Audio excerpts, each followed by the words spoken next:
Hello, friends, and welcome back to Stories About Entitled People.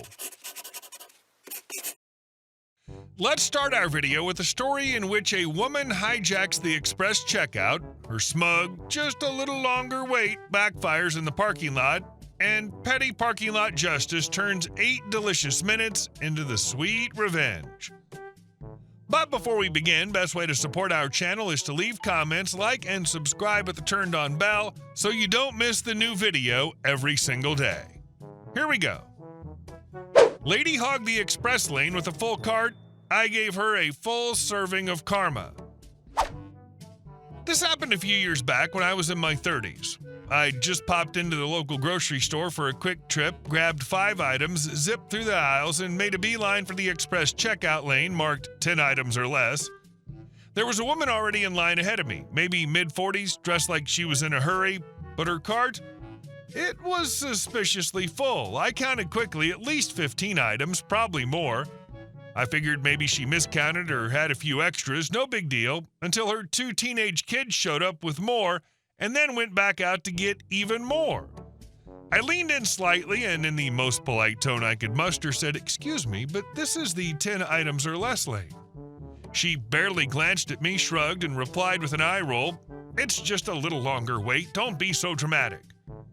Now, I could have let it go, maybe I should have, but watching her kids run back and forth like it was a scavenger hunt while her pile of groceries morphed into a full cart, my patience cracked. The people behind me were getting irritated too, sighing, shifting, and muttering under their breath.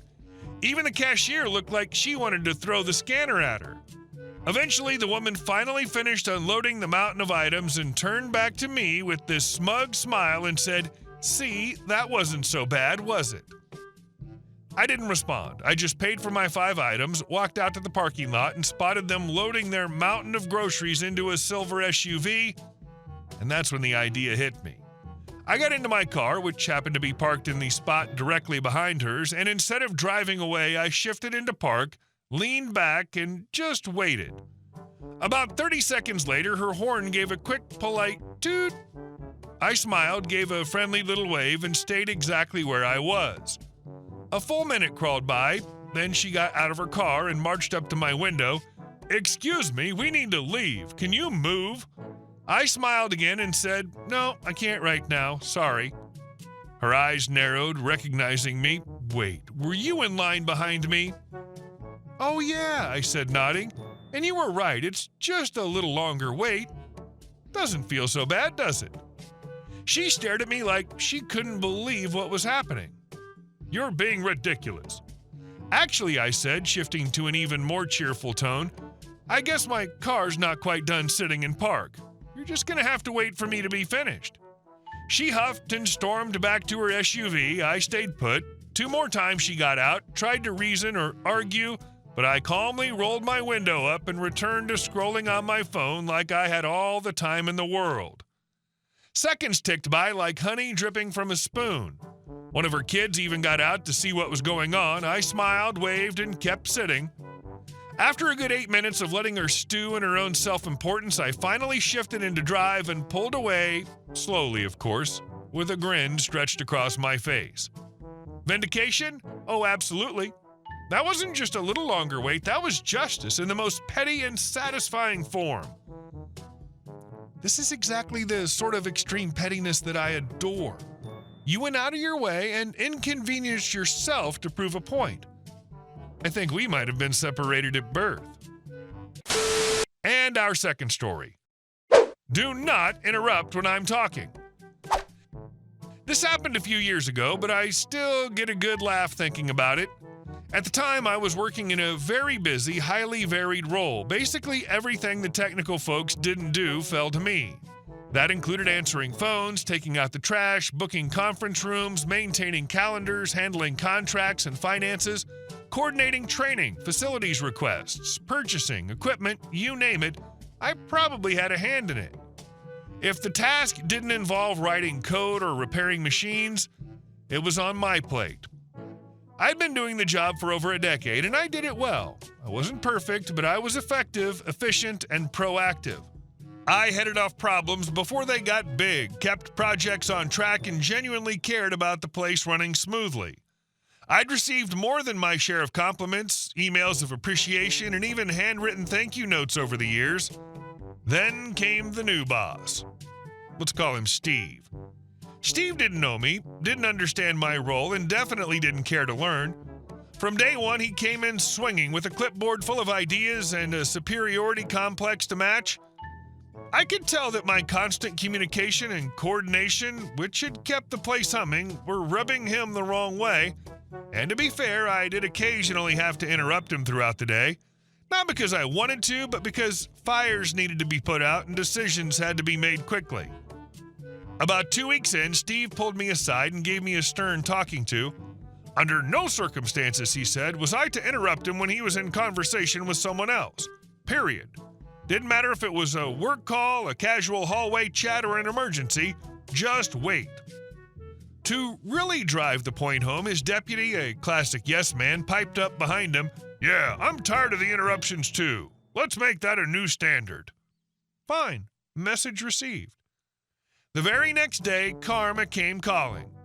I had someone on the line, not just someone, but Steve's boss's boss, let's call him Mr. Nameless. He'd called directly, personally, and needed to speak with Steve urgently. I could see the phone line blinking, waiting. At the same time, Steve and his deputy were planted in the hallway just 10 feet from me, chatting about baseball, loudly, laughing, completely non-work related.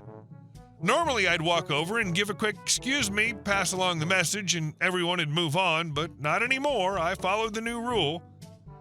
I stood there waiting, in full view. They saw me. I know they did. I even gave them the classic pleading, "I have something important" look. Nothing. I started shifting foot to foot, trying to make my presence a little more obvious. Still nothing.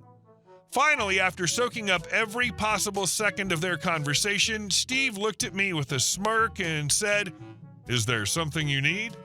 I smiled politely and said, "Yes, sir. Mr. Nameless is on the line and he'd like to speak with you. He's been holding for several minutes now." The look on his face as he scrambled for the phone was pure gold.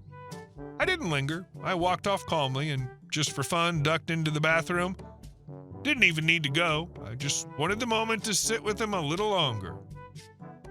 The no interruptions policy quietly vanished after that day, never brought up again.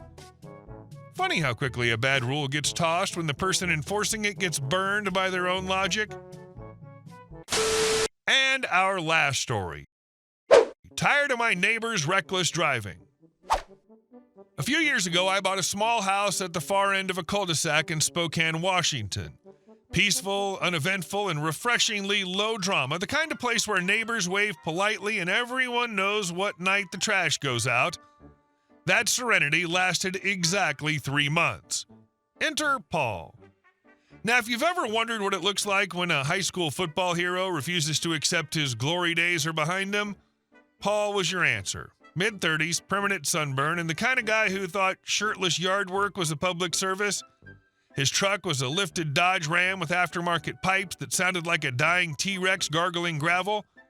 Every time he pulled into the cul-de-sac, it was with a screech, a roar, and a final brake slam like he was pulling into the pit at Daytona. At first, I tried to be understanding. Maybe he was just excited about his new house. Maybe his foot was made of lead. But then the mailbox started dying. The first time I found it flattened, I figured it was a delivery guy who misjudged the curb. I replaced it. The second time, I thought maybe it was the snowplow. But the third time I noticed the distinct tread pattern of Paul's oversized tires imprinted perfectly in the patch of slush next to the crumpled post. And like clockwork, there was his truck parked smugly across the street, steam hissing from the tailpipe like it had just finished a lap. I decided to be neighborly and asked about it, casually, lighthearted.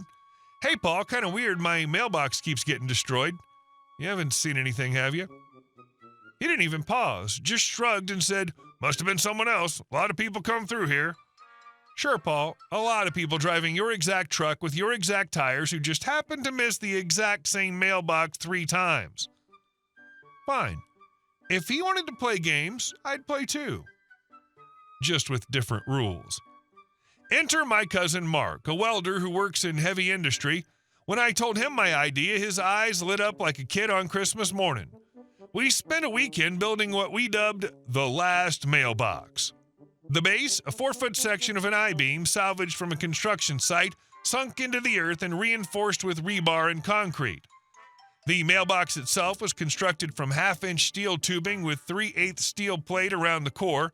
We filled the interior with poured concrete for good measure, and just for laughs, we clad the whole thing in cedar planks stained to look like any other mailbox on the street.